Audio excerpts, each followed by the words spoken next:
এই যে snow snow নিয়ে খেলছে তটিনী মুখার্জি। এই স্নো ও বিক্রি করবে 4000 টাকা দামে। কত?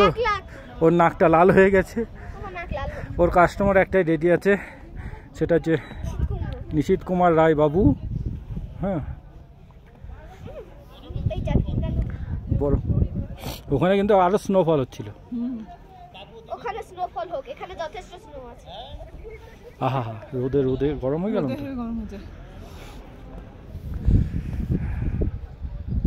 এই আমার বউ একটু ঠান্ডাতে জমে যায়, জমাট বাঁধা বউ। হ্যাঁ, আর এই যে জমাট বাঁধা মেয়ে। নাকটা লাল, নাকটা লাল তো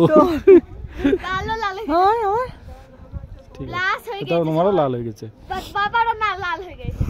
তোমার শুনতে মতো দেখবা, এই যে তোমারও লাল। দেখো এই যে এতক্ষণ কেঁদে মরছিল ওপরে, এখানে আবার বরফ নিয়ে খেলছে। এই নোংরা হলো কাজ। এই এই বরফে কি বানাচ্ছিস? জোরে বল। স্নোম্যান বানিয়ে কি হবে? জোরে বল। ক টাকায়? 1 লাখ। 1 লাখ টাকায় স্নোম্যান বিক্রি করবি? মেয়ে ধুমো তুলে দেবে তোর। কই দেখি তোর মুখ দেখা যায় না। দাও এনে দাও স্নো।